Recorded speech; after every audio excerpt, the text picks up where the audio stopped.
त्यामुळे पुढच्या घडामोडीकडे बातमी महत्त्वाची आहे। वन विभाग आता बोरिवलीच्या संजय गांधी राष्ट्रीय उद्यानात आदिवासींच्या बेकायदेशीर बांधकामांवर तोडक कारवाई करणार आहे। पाडकामाच्या कारवाईसाठी मोठा पोलीस बंदोबस्त तैनात करण्यात आलाय। वन विभागाचे कर्मचारी काल आदिवासी पाड्यात बेकायदेशीर बांधकामांचं सर्वेक्षण करण्यासाठी गेले तेव्हा त्यांच्यावर आदिवासी बांधवांनी दगडफेक केली होती। हायकोर्टाच्या आदेशानंतर वन विभाग आता आज कारवाई करणार आहे।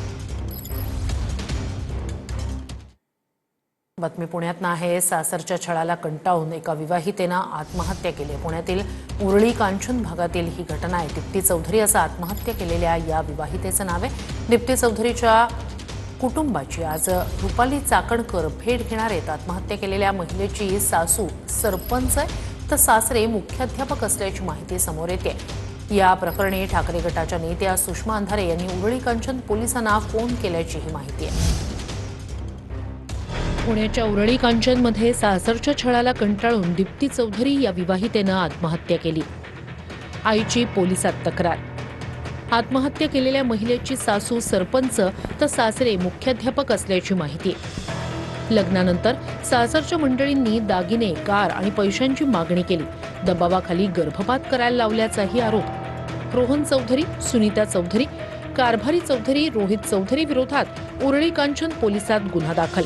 तक्रारीनुसार 2019 मध्ये दीप्ती आणि रोहनचा विवाह झाला।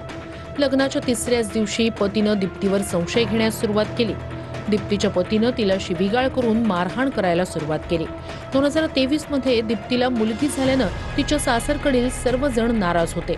तक्रारीनुसार दीप्तीला नवऱ्यानं व्यवसाय सुरू करण्यासाठी माहेरहून 10 लाख रुपये आणण्यास सांगितलं। माहेरच्यांनी मुलीच्या सुखासाठी 10 लाख रुपये दिले। दीप्तीच्या माहेरच्यांनी रोहनला 4 चाकी वाहन घेण्यासाठी 25 लाख रुपये दिले। ऑक्टोबर 2025 मध्ये दीप्तीची सासू ग्रामपंचायतीसाठी सरपंच झाल्या। निवडणुकीसाठीही दीप्तीला माहेरून पैसे आणण्यास सांगितलं। यावेळी दीप्तीनं पैसे आणणार नाही असं सांगितल्याचं तक्रारीत म्हटलंय। सासरच्या जाचाला कंटाळून दीप्तीनं 24 जानेवारीला आत्महत्या केली।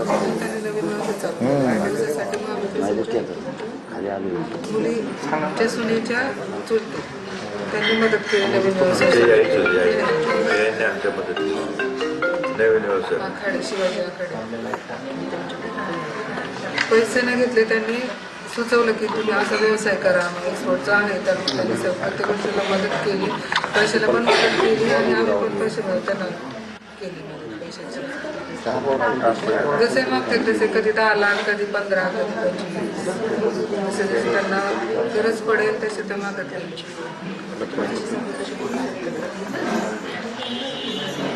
आधी सुरुवातीला गेलो तर ते कंप्लेंट घेत नव्हते आमची, आम्हाला बसवलं एक 5 मिनिटं मी ह्यांच्याशी आणि ह्या महिला होत्या त्यांच्याशी बोलून मग आपल्याला फक्त तपासाचं घेतलंय ना ते आणि ह्या त्यांच्या फॅमिलीशी बोलते आणि महिलांशी बोलते। आपण झालंय ठीक आहे बाहेर मी फक्त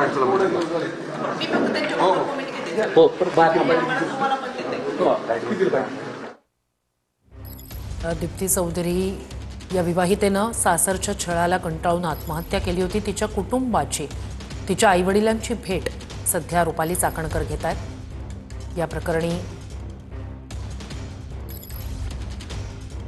नेमकी परिस्थिती काय होती, याआधी पैसे सुद्धा या कुटुंबियांकडून तिच्या सासरच्यांना देण्यात आलेले होते।